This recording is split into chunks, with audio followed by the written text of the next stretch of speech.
Escape Pod, Episode 656. Flashback Friday. Into the Breach. By Malin Edwards.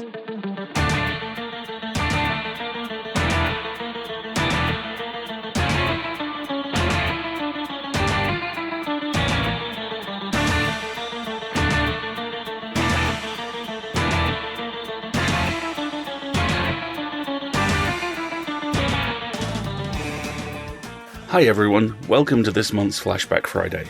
I'm Alistair, your host, and this week's story is Into the Breach, written by Malin Edwards and narrated by Mandale Louis Charles. This episode was originally published as episode 436 on February 22nd, 2014. So, get ready, because they have a story for you. And just this once, I feel comfortable promising on this feed that it's true. Into the Breach by Malin Edwards. I'm off my bunk and into my jodhpurs, knee-high leather boots, and flight jacket the moment the long-range air attack klaxons seep into my nightly dream about Kara Kara. Muscle memory and Secret Service training kick in. I'm on autopilot, no pun intended, and a good ways down the hall, buttoning up both sides of my leather jacket to the shoulder, a full 30 seconds before I'm awake. And just so you know, the ever-so-slight tremble in my hands and fingers is not fear, it's adrenaline. I'm cranked and ready to put my foot all up in it. A door to the right opens, and Pierre Alexandre falls in on my right flank, his steps brisk like mine. Our boots echo down the long hallway as we make our way from the underground bunker at Soldier Field to the bunker at Meigs Field. "What you think we got?" he asks.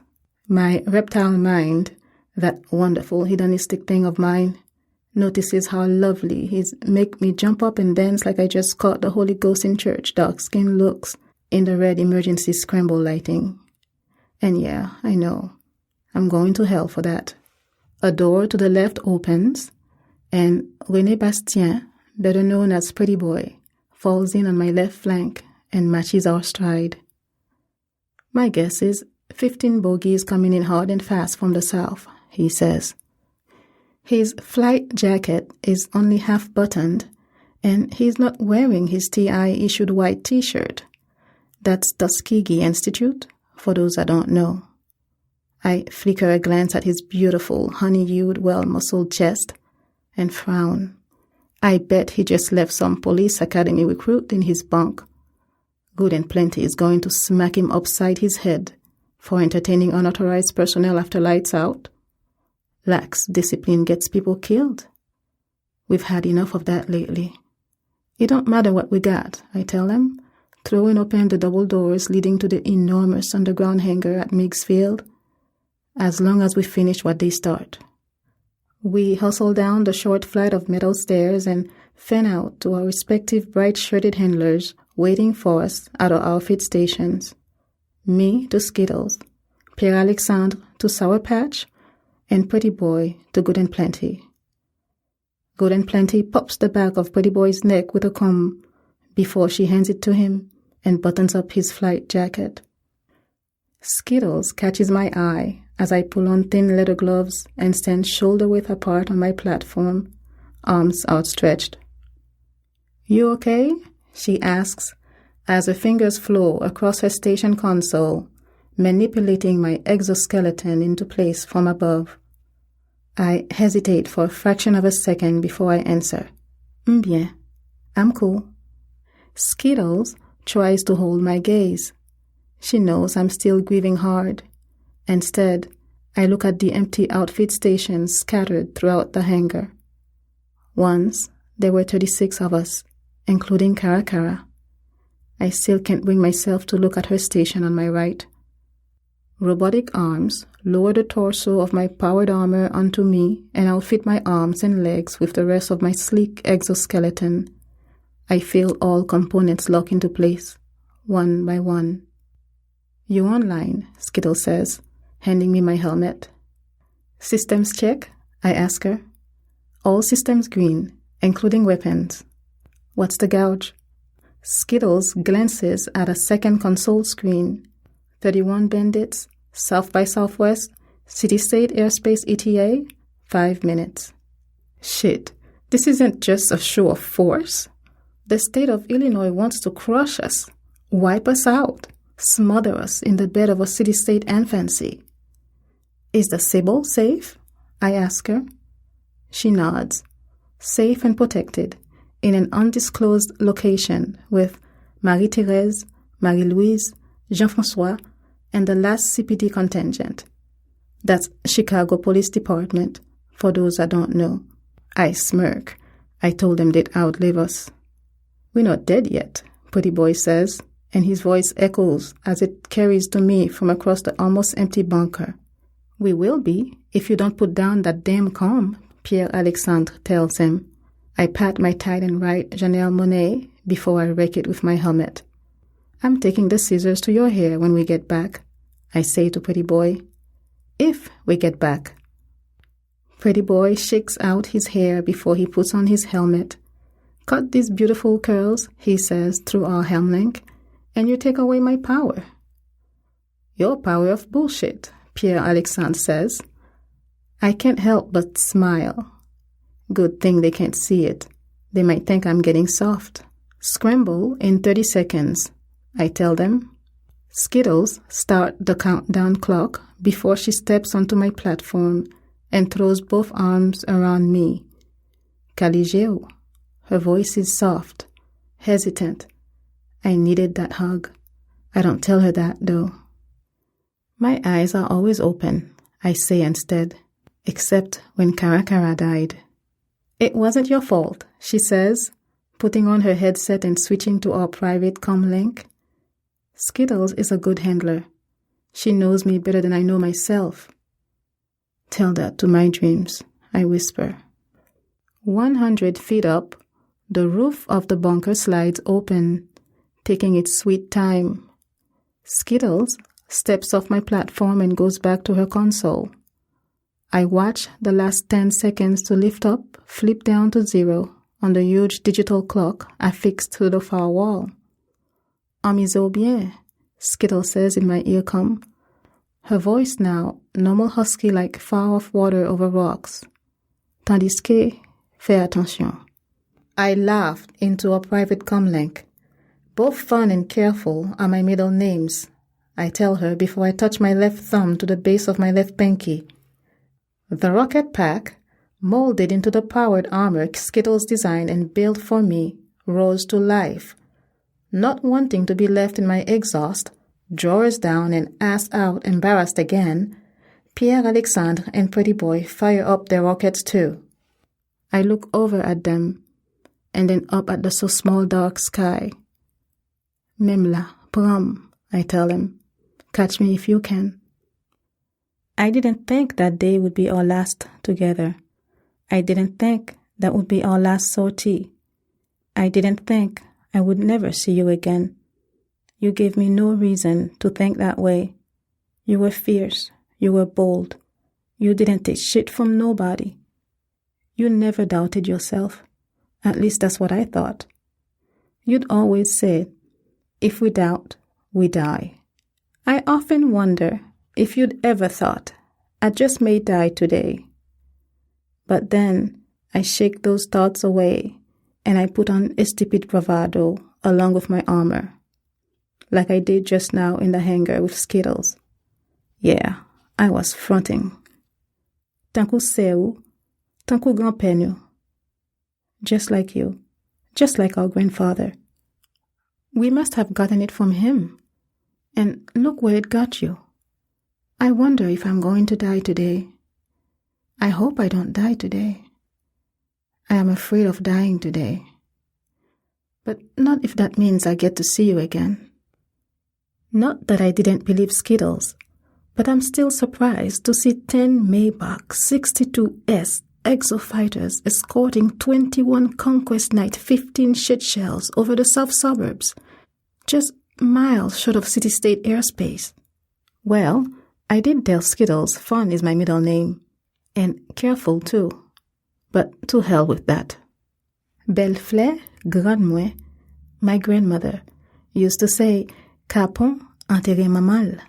Cowards bury their mothers, or in my case, their sisters. I don't want to be a coward today. Get your guns ready, boys, I tell Pierre Alexandre and Pretty Boy as we tease out the sound barrier to play with us over Park Forest, Illinois. Ready to go hard and fast, Pierre Alexandre answers. I hope you didn't tell her that last night, Pretty Boy lobs to him. I can already see where this is going. Pierre Alexandre has never been that bright. Strong and reliable, yes, but an exot too. Tell who? He asks Pretty Boy. Palmetta. There's a brief pause, and then Pierre Alexandre says, "You just mad 'cause it's gonna take you 5 hours to get your brother's back done up after this." Pretty Boy kisses his teeth, sadness in his voice. You ain't said nothing but a word. I clear my throat. While you boys are mourning Pretty Boy's hair, I'll just go defend our sovereign state and its freedom. I touch the tips of my thumbs to the tips of my middle fingers, as if I'm about to meditate for enlightenment. Not quite. Side-mounted Browning M2 50 caliber machine guns unfold from a compartment in my exo-arms, 175 rounds each. My radar shows me that Pierre Alexandre and Pretty Boy are now armed and have done the same. Our guns and ammo don't leave room for much else, but they do go well with our exoskeletons. My Mercedes-Benz S-Guard 600 powered armor, also known as Lark. Pierre Alexandre's Audi Attack 8 powered armor, also known as War Eagle. And Pretty Boy's BMW 7 Series high security powered armor, also known as Peacock. Yeah, you heard right, Peacock. Just know, I didn't hand out code names when I first assembled this outfit. We doing the usual maneuvers? Pierre Alexandre asked me. No, the usual got Cara killed. Out loud, I say, no, fall back. Let them think we're bugging out because we're surprised by their numbers. I pull up and hover. Pierre Alexandre and Pretty Boy flank me. White, wispy thin clouds broker the distance between us and the Illinois National Guard's shade shells. I'm surprised by their numbers and somewhat cowed. But I lift my chin at our enemy, my voice flush with that estipide bravado I inherited from Grand-Père Mouais, Jean-Baptiste Point du Sable, for those that don't know. The same estipide bravado he had when he seceded Chicago from the state of Illinois, established a city-state of 100 fists, and named himself Lord Mayor. The same estipide bravado that killed Cara. When their shit shells open their hatches to let loose their turds, I tell my dwindled team, move into position beneath and blow them straight to hell. Before the air attack klaxon sounded, I'd been dreaming I was 5 years old again, sitting on my grandfather's knee. Mikhail Anisia was sitting next to me on his other one. Tell us again where the gold is, grandfather, I'd said to him. And the silver and the diamonds, Mikhail Anisia piped up. Grandfather chuckled and kissed the loose dark curls at the crown of our small heads. The gold and the silver and the diamonds, he told us, are in the same place when I first settled in Chicago many coffee harvests ago. Sans récolte café? Mikhail Anisia asked him. Grandfather pulled us close and laughed again, so deep and so rich that his big belly shook both our backs. Tishushu, he asked my twin sister, do I look that old to you? Oui, grand-père, she answered, and pushed on his big belly with her tiny fists. I giggled, both hands over my mouth. No, grandfather said, shaking his head.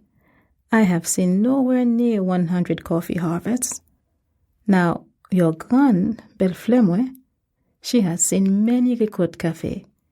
I bet she has seen more récoltes café than you can count. Nuh-uh, Mikhail Anisia flared, sitting up straighter with challenge. How many has Grand seen? I asked. Can you count 300 récoltes café? Grandfather asked us. Oui, Mikhail Anicia answered, and she could. So could I.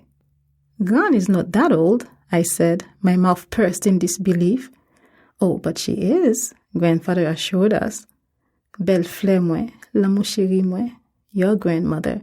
She saw the bombs drop and scorch the land many, many coffee harvests ago. Our eyes widened with wonder and pride and fascination as grandfather told us again the story of Chicago's history and our family, a story we could never get enough of. But remember, Tishushu, grandfather went on to say, it was also Granmwe who rebirthed Chicago. It was she who purified the soil and cleansed Lake Michigan again.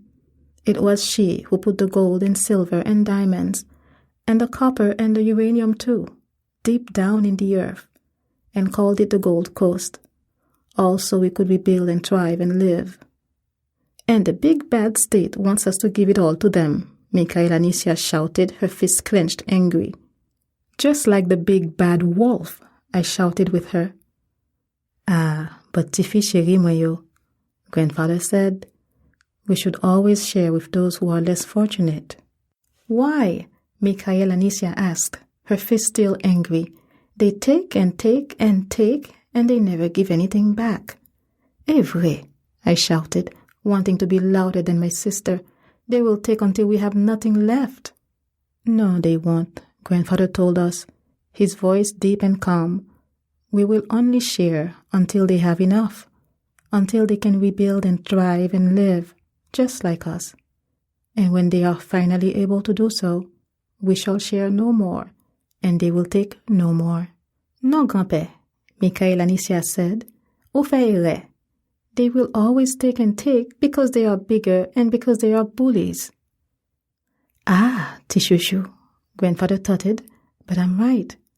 The state of Illinois will take no more than we give them because you and your sister will not let them. Mikhail Anicia turned to face grandfather and looked up at him. Her eyes narrowed and her head cocked to one side. So I did the same. And if the day ever comes where they try, grandfather continued, kissing the crown of our small heads again, Seigneur, longez main bayo. It's as if the Illinois National Guard knows what we're doing. Their shit shells hold and hover as well. Stand off. Not that this was ever meant to be a complex plan. What now, boss? Pierre Alexandre asked me. Kunyea, my grandfather is somewhere hiding in a deep, dark basement, afraid, waiting for the city he rebuilt from its ashes to fall on his head. I never thought I'd see the day Grand-Père would cower. From the time I was Tifi, I always believed he feared nothing. He is a Gwonig, a Bonig. He is the rebel who gave the land of Lincoln the double middle finger, the politician who made Chicago a sovereign state and gave Creole and English equal legal weight, the innovateur who manufactured the armor that seduced me and Karakara with its sleek, sexy power, a power Mamanu, our mother, never forgave us for embracing, not even on her deathbed. Karakara is supposed to be here. Karakara is supposed to be doing this. I guess it's up to me now. I look at Pierre Alexandre and then, pretty boy, back to the usual maneuvers. I tell them, I'll take the point, follow my lead. She did always say, go big or go home. I never call her Karakara in my dreams. It's always Mikhail Anicia. And she never calls me Mikhail Modeste. It's always Lark. So, when Karakara said to me, Lark, love of my heart, if you die today, I will kick your ass, I knew my dream had changed, and we were no longer 5 years old sitting on grandfather's knee. Grandfather shouldn't have made me head of his secret service, I told Mikhail Anicia. He should have chosen you. Mikhail Anicia took both my hands in hers. We stood facing one another, my mirror, her mirror. He chose you, she said, because he knew I would die. I'm foolish, you're not. No, I told her, shaking my head. I never wanted this. But I put on my armor because you put on your armor first. I wanted to do everything you did. You were born for this, not me. No, Michael Anicia countered, shaking her head harder than my head shakes so her loose dark curls flew. You were born for this, just as much as I was. Belle Fleur, Grandmère, made you strong, just as she made me strong. I don't believe in Belle Fleur, I said, dropping her hands, my voice small. We are no longer Tiffy, I went on. We no longer have short curls and skinned knees. I don't believe Grandpère's tall tales anymore. Michael Anicia scowled at me. She looked disgusted. Because you are afraid they are true. No, I said, because... But Michael Anicia shouted me down, challenging as always. Because you are afraid to embrace Belle Fleur's legacy. Because you are afraid to lead. Because you are afraid everyone knows your flawed decisions killed me and almost every single one of your team members. Her shouts bounced all around us before they were swallowed by a white, loud silence that rang in my ears. Never before had my twin sister said anything like that to me. Not in my dreams, not when she was alive. I turned away from her, from my mirror, so she couldn't see me struggle not to cry. C'est pas vrai, I whispered at the whiteness all around me. That's not true at all. But Michael Anicia didn't answer because the air attack klaxon sounded, shattering my dream, taking her away from me. You're stressing your armor, Skittle says in my earcom, her voice calm and quiet, as it always is during battle. A lot. Any faster, and Locke will break apart. Mwen pa bay yon med, I say, my voice just as soft, and I push even further past the sound barrier towards the Illinois wedge of exofighters and bombers. Michael Modeste, Skittle scolds, shocked by my language. That's the loudest I've ever heard her speak, and the most pained. Well, I don't care, I scream at her, just as loud, and labula, I wish I could take those words back. I check my heads-up display radar to make sure Pierre-Alexandre and Pretty Boy are still flanking me before I apologize. Excusez-moi, I tell her, my voice small and 5 years old again. Really, I am. That armor is my life, she whispers. I know, I tell her. I've devoted more time to Lark than I have to Mama Moyak Semwe, she says. I know, I say again. I love Lark as much as I love you. I know, I repeat a third time, because I don't know what else to say. Stop saying I know, she yells at me again, and start respecting her. And while you're at it, she goes on, stop feeling sorry for yourself because your sister is dead, and go bust some Illinois ass. She doesn't have to tell me twice. As I streak towards the Illinois wedge, tangumun fu, like a crazy person, I line up the 10 Maybach 62S exofighters and 21 shit-shell bombers in my sights, fists outstretched, Supergirl style. My 50 caliber Brownings stare through 5 of the 10 Maybachs. Jagged black pieces of exoskeleton go flying end over end. I'm not surprised. They are just fodder. The shit-shell bombers are the ones with the heavy armor. They do all the damage. The return fire is hot. I point my toes and roll onto my back, dodging most of it with my usual grace as I watch 5 Maybachs spin away from the wedge and fall to the earth, limp and broken. Just like Cara Cara fell. But I'm not graceful enough. Blazing pain rips into my left shoulder and right hip. How bad is it? Skittles asks, Lapula. C'est pas mal, I lie, as my blood streams out to mix with the thin clouds. C'est pas rien du tout. You never were a good liar, she chides, her voice softer than usual. Yell at me when I get back, I tell her, my voice just as soft, and then I say louder in my helmlink, how are you doing out there, boys? 8 bombers down, Pretty Boy answers, but they starting to shit all over the world. Well, we can have that, I say, my voice wavering yonticras. Now can we? You keep those Maybachs busy, Pierre-Alexandre tells me, and we can finish up these shit shells in about 3 minutes. Knowing you and pretty boy, I say, rolling onto my stomach, I'll be done here in 5 and have to save your asses. I'm channeling Cara Cara big time now, talking shit and everything. Wish I would have known wedge busting was this fun before she died. How's the armor holding up? I ask Skittle, forcing strength into my voice. She doesn't buy it. Better question is, she says, with all the gravity in the world, no pun intended, how are you holding up? Bien, I tell her, good enough to do this. I put my arms tight to my sides for better aerodynamics and climb straight up to the dark edge of space at toute vitesse. The Maybachs pursue, just as I expected. My teeth rattle as the G-forces try to tear me and my armor to pieces. When I can't take it anymore, I bank left, hard. 2 of the Maybachs go with me. The other 3 shake apart and tumble back to the earth. My neck, my head, my lungs, my heart scream with pain as I try to circle behind the last 2 Maybachs. I'm too far up. The turn is too tight. I won't make it. And then the white hot fire from their bullets rip my left side open. I don't hear my crash avoidance alarms going off. I don't hear Skittles crying and screaming at me to right myself. I don't even hear the howl of the wind as I spin and fall. I push that all aside. I just focus on the 2 Maybachs above, diving for me, arms at their sides. And after 1 revolution, 2 revolutions, 3 revolutions, I smile, let loose my guns, and blow both Maybachs straight to hell. Michael Anicia had been our wedge buster. Libe, wild at heart, our free spirit.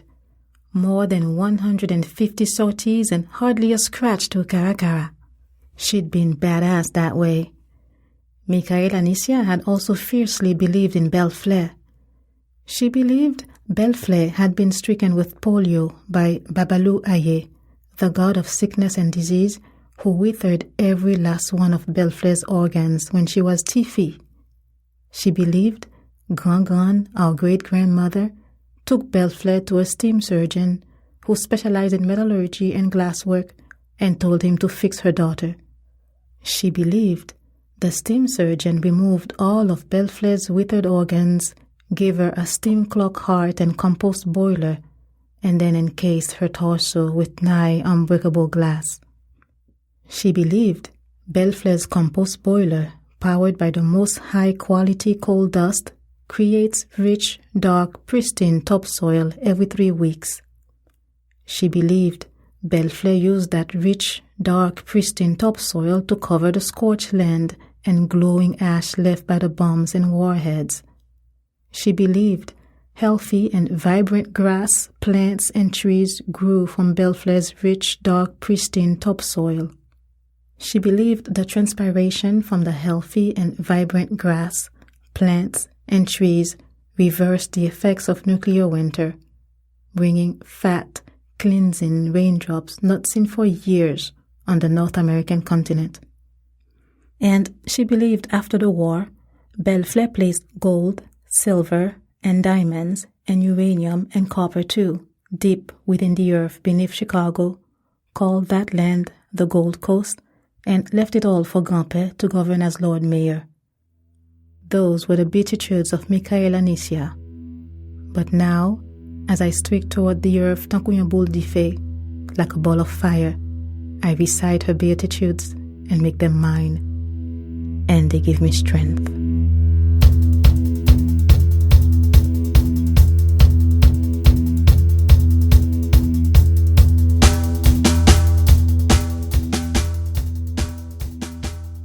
This is a triumph, both as a story and as the subject of a story.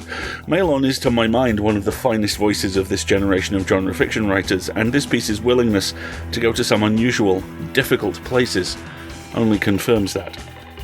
Kieran Gillen, the comic writer and definitely not phonomancer, talked about Rogue One a little while ago in a manner that speaks to this piece. He said, "What I love about Rogue One is that it places a chain of dominoes behind Luke taking the shot on the Death Star. If anyone in Rogue One didn't do what they did, Luke wouldn't have been in the place to take that shot.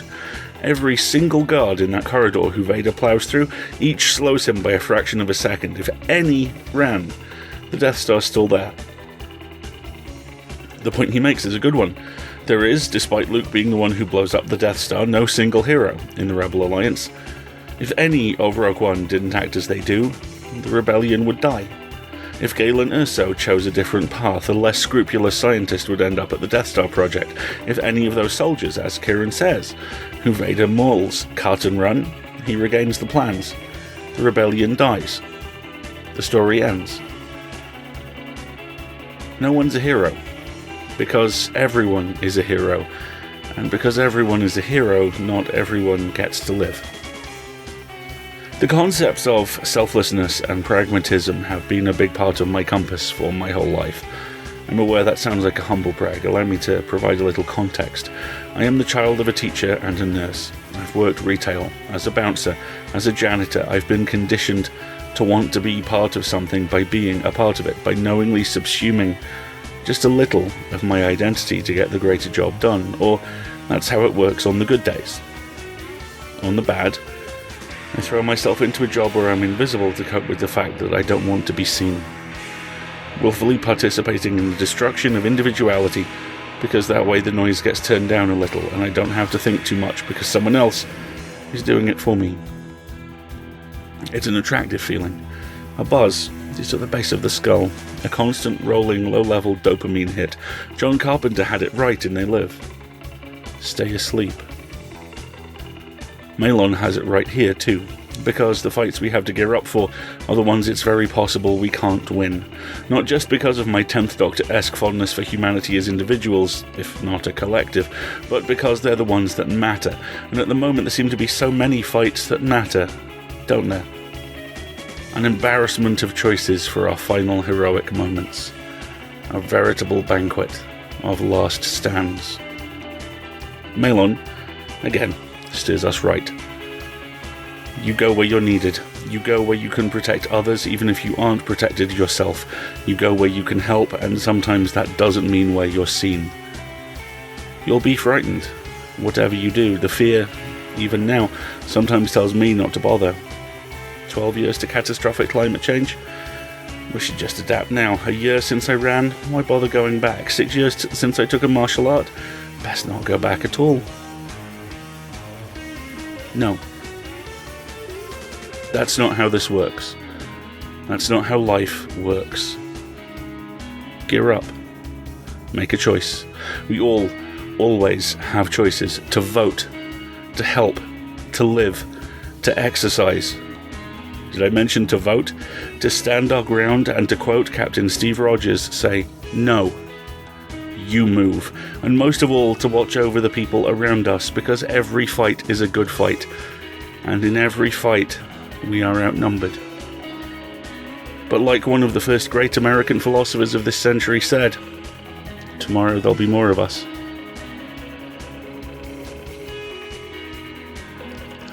We rely on you to pay our authors and cover our server costs, and there are 3 ways you can do that. 2 of them involve money, and I'm a Brit, and money makes me uncomfortable, so I'll just rip the band-aid off and do those now. The first is Patreon. You can subscribe for as little as $5 a month. That gets you access to our premium content bucket. I actually have to start calling it a reservoir at this point. There is a lot of stuff in there. While you can also gain these same benefits by subscribing through PayPal. That one's super easy. Just click on Feed the Pod on pseudopod.org. Patreon's also super easy. The links will, as ever, be in the show notes. However, we are super cognizant that not everyone has the capacity to do that sort of thing. And the last thing we want to do is guilt trip anybody. So here's what else you can do for us. Talk. Talking solves everything. I should know. Signal boost. If you like the show, leave a review on iTunes or on Google. Every review pushes us further up the search results, which pushes us in front of more eyes, which pushes us in front of more listeners, which pushes us in front of more people who can help. And the beautiful irony of that is the only people who can get us in front of those new people are the people who are already here. Alternatively, if you liked an episode, tweet about it, or review it on your blog. People still have those. I do. They're fun. Or, if you have a podcast yourself and you could use an interviewed guest, get in touch. We love doing that kind of thing. Seriously, signal boosting helps so much. and that's something you're all uniquely equipped to do. We'll be back next week when, as ever, we will be a production of Escape Artists Incorporated and released under a Creative Commons Attribution Non-Commercial No Derivatives license. Thanks as ever to our intrepid team and to you for listening. We leave you with this quote from Legendary from Welshly Arms. This is what we came for, and we couldn't want it anymore. We'll see you next week, folks. Until then, have fun.